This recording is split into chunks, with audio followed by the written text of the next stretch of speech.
ഇന്ന് നിങ്ങളോട് സംസാരിക്കാൻ ഉദ്ദേശിക്കുന്ന വിഷയം പ്രമേഹ രോഗത്തിൻ്റെ ലക്ഷണങ്ങളെക്കുറിച്ചാണ്. പ്രമേഹം നമ്മുടെ ഇടയിൽ വളരെ കോമൺ ആയിക്കൊണ്ടിരിക്കുന്ന ഒരു ജീവിതശൈലി രോഗമാണ്. പല ആളുകളും പലപ്പോഴും ഇതിൻ്റെ ലക്ഷണങ്ങളെ അവഗണിക്കുന്നതായിട്ട് കാണുന്നുണ്ട്. പ്രമേഹം ആദ്യം കാണിക്കുന്ന നമ്മുടെ ശരീരത്തിലുണ്ടാകുന്ന മാറ്റങ്ങളെക്കുറിച്ച് എല്ലാ ആളുകളും അത് മനസ്സിലാക്കുന്ന നിർബന്ധമായ കാര്യമാണ്. ഒരുപാട് ആളുകൾ ഇത് ഒരുപാട് കോംപ്ലിക്കേഷൻ ആയിക്കൊണ്ട് എന്തെങ്കിലും കാലിലോ മറ്റോ മുറിവൊക്കെ ഉണ്ടായി അത് ഉണങ്ങാതെ വരുന്ന സമയത്ത് അപ്പോഴൊക്കെയാണ് അധികം ആളുകളും പ്രമേഹം ടെസ്റ്റ് ചെയ്യുന്നത്. അല്ലെങ്കിൽ വേറെ എന്തെങ്കിലും കൂടുതലായിട്ടുള്ള വലിയ ലക്ഷണങ്ങൾ കണ്ടു തുടങ്ങുന്ന സമയത്താണ് പ്രമേഹം ചെക്ക് ചെയ്യുന്നതും അപ്പോൾ അവരൊരു ഡയബറ്റിക് പേഷ്യൻ്റ് ആണെന്ന് മനസ്സിലാക്കുന്നതും.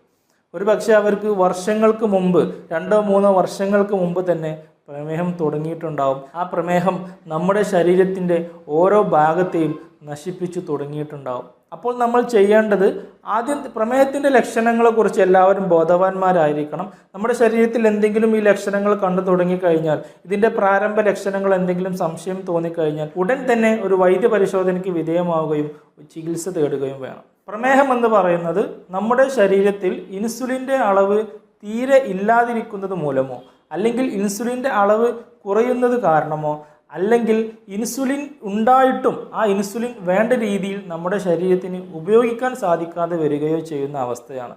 ഇതുമൂലം നമ്മുടെ ഗ്ലൂക്കോസ് ലെവൽ രക്തത്തിൽ കൂടുന്നു. കാരണം ഈ ഇൻസുലിനാണ് നമ്മുടെ രക്തത്തിൽ അധികമായി നിൽക്കുന്ന ഗ്ലൂക്കോസിനെ നിയന്ത്രിക്കുന്നത്. ഇങ്ങനെ രക്തത്തിൽ അധികമായി ഈ ഗ്ലൂക്കോസിൻ്റെ അളവ് നിൽക്കുന്നത് കാരണം നമ്മുടെ രക്തക്കുഴലിനും അതുപോലെ തന്നെ നമ്മുടെ നരമ്പുകൾക്കുമൊക്കെ ഡാമേജ് സംഭവിക്കുന്നു. മാത്രമല്ല ഈ ഗ്ലൂക്കോസ് എന്നുള്ളത് നമ്മുടെ ഒരു ഇന്ധനമാണ്. നമ്മുടെ ശരീരത്തിന് വേണ്ട, നമ്മുടെ ശരീരത്തിൻ്റെ ഒരു എനർജി സോഴ്സാണ് ഈ ഗ്ലൂക്കോസ് എന്നുള്ളത്. അപ്പോൾ ഈ പ്രമേഹ രോഗികളിൽ ഈ ഗ്ലൂക്കോസിനെ വേണ്ട രീതിയിൽ ശരീരത്തിന് ഉപയോഗിക്കാൻ വേണ്ടി സാധിക്കുന്നില്ല. അപ്പോൾ ഇത് കാരണമൊക്കെയാണ് നമ്മുടെ ശരീരത്തിൽ ഓരോ ലക്ഷണങ്ങൾ ഉണ്ടാവുന്നത്. ഇനി നമുക്ക് പ്രമേഹത്തിൻ്റെ ലക്ഷണങ്ങൾ എന്തൊക്കെയാണെന്ന് നോക്കാം. പ്രമേഹത്തിൻ്റെ ലക്ഷണങ്ങൾ പറയുന്ന സമയത്ത് ആദ്യമായി പറയാനുള്ളത്, അതായത് ആദ്യം തന്നെ ശരീരം കാണിച്ചു തുടങ്ങുന്ന ഒരു ലക്ഷണമാണ് മൂത്രമൊഴിക്കാനുള്ള പ്രവണത കൂടുക എന്നുള്ളത്. ഇത് എല്ലാവർക്കും അറിയുന്ന കാര്യമാണ്. പ്രമേഹ രോഗികൾക്ക് മൂത്രമൊഴിക്കാനുള്ള പ്രവണത കൂടും, പ്രത്യേകിച്ച് രാത്രി കാലങ്ങളിൽ. ഇതിന് കാരണം രക്തത്തിൽ കൂടുതലായിട്ട് ഗ്ലൂക്കോസിൻ്റെ അളവ് ഉള്ളത് കൊണ്ട് കൂടുതലായിട്ട് അത് നമുക്ക് പുറന്തള്ളേണ്ടി വരുന്നു. അതുകൊണ്ട് പ്രമേഹ രോഗികൾക്ക് മൂത്രമൊഴിക്കാനുള്ള പ്രവണത കൂടി വരുന്നു. അടുത്തതായി പറയാനുള്ളത് നമ്മുടെ ദാഹം വർദ്ധിക്കുക എന്നുള്ളതാണ്.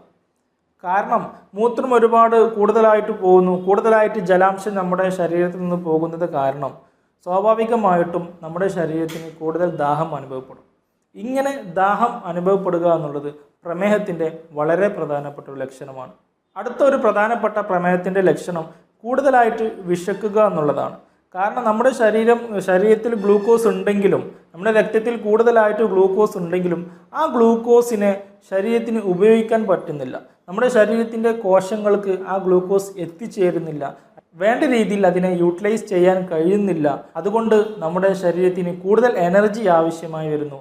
അത് കാരണം നമുക്ക് കൂടുതൽ വിശപ്പ് അനുഭവപ്പെടുന്നു. പക്ഷേ ഇതിൻ്റെ ഒരു പ്രശ്നം എന്താണെന്ന് വെച്ചാൽ, നമുക്ക് വിശപ്പുണ്ടാവും, നമ്മൾ വീണ്ടും ഭക്ഷണം കഴിക്കും. പക്ഷേ ആ കഴിക്കുന്ന ഭക്ഷണത്തിലുള്ള ഗ്ലൂക്കോസിനെ നമുക്ക് വീണ്ടും ഉപയോഗിക്കാൻ പറ്റുന്നില്ല, വേണ്ട രീതിയിൽ ഉപയോഗിക്കാൻ പറ്റുന്നില്ല, വീണ്ടും വിശക്കാൻ തുടങ്ങും. ഇങ്ങനെയാണ് ഒരു പ്രമേഹ രോഗിയുടെ ശരീരത്തിൽ നടക്കുന്നത്.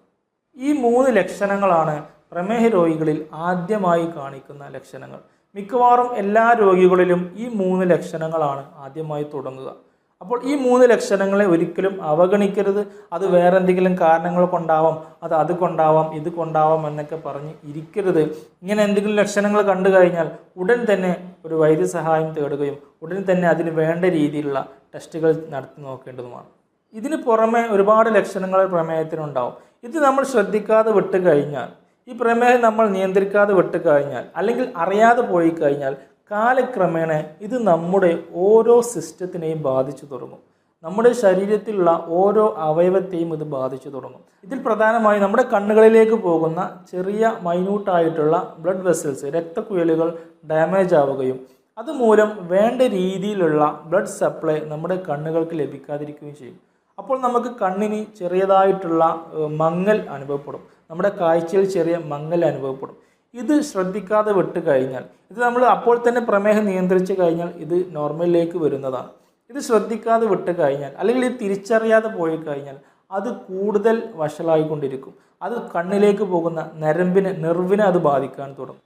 അങ്ങനെ കാലക്രമേണ നമ്മുടെ കാഴ്ചശക്തി നഷ്ടപ്പെട്ടുകൊണ്ടേയിരിക്കും.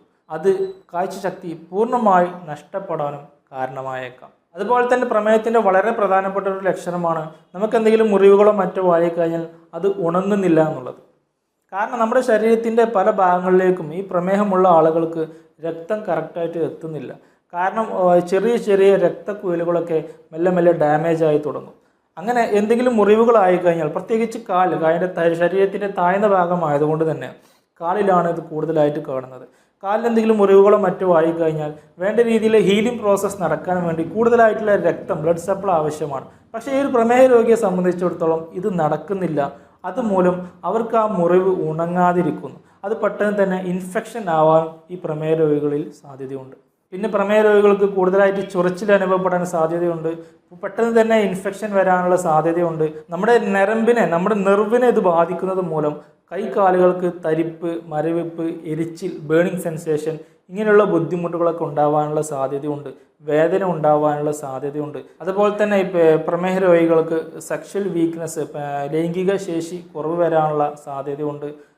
വെയിറ്റ് കുറഞ്ഞു പോകാനുള്ള സാധ്യതയുണ്ട്. കാരണം അവർ കഴിക്കുന്ന ഭക്ഷണത്തിലൊന്നും അവർക്ക് വേണ്ട രീതിയിലുള്ള ഈ എനർജി യൂസ് ചെയ്യാൻ പറ്റുന്നില്ല എന്നുള്ളത് കാരണം പെട്ടെന്ന് തന്നെ ഭക്ഷണം കഴിച്ചു കഴിഞ്ഞാലും, വിശപ്പ് കൂടിക്കഴിഞ്ഞാലും, എത്ര ഭക്ഷണം കഴിച്ചാലും അവരുടെ ബോഡി വെയിറ്റ് കുറഞ്ഞുകൊണ്ടേയിരിക്കും.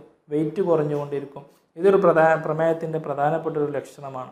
മൂത്രത്തിൽ പഴുപ്പ് അല്ലെങ്കിൽ യൂറിൻ ഇൻഫെക്ഷൻ വരാനുള്ള സാധ്യത കൂടുതലായിട്ട് പ്രമേഹ രോഗികളിൽ കാണുന്നുണ്ട്. ഇതൊക്കെയാണ് പ്രമേഹത്തിൻ്റെ പ്രധാനപ്പെട്ട ലക്ഷണങ്ങൾ. ഞാൻ നിങ്ങളോട് പറഞ്ഞു, പ്രമേഹം എന്നുള്ളത് ശരീരത്തിൻ്റെ എല്ലാ ഭാഗത്തെയും ബാധിക്കുന്ന ഒരു പ്രശ്നമാണ്. അതുകൊണ്ട് ആർക്ക് എങ്ങനെ വേണമെങ്കിലും ലക്ഷണങ്ങൾ വരാൻ സാധ്യതയുണ്ട്. കാരണം എവിടെയാണോ കൂടുതലായിട്ട് ബാധിക്കുന്നത്, ഏത് ഭാഗത്താണോ കൂടുതലായിട്ട് ബാധിക്കുന്നത്, അതുമായി ബന്ധപ്പെട്ട ലക്ഷണങ്ങൾ അവർക്ക് വരാനുള്ള സാധ്യതയുണ്ട്. അതുകൊണ്ട് ഈ ലക്ഷണങ്ങൾ മാത്രമേ വരൂ എന്നുള്ളത് നമുക്ക് ഒരിക്കലും പറയാൻ സാധിക്കുകയില്ല. പ്രധാനമായും സാധാരണയായ രീതിയിൽ കാണുന്ന ഒരു ലക്ഷണങ്ങളാണ് ഞാനിപ്പോൾ പറഞ്ഞത്. എങ്ങനെ വേണമെങ്കിലും ലക്ഷണങ്ങൾ വരാനുള്ള സാധ്യതയുണ്ട്.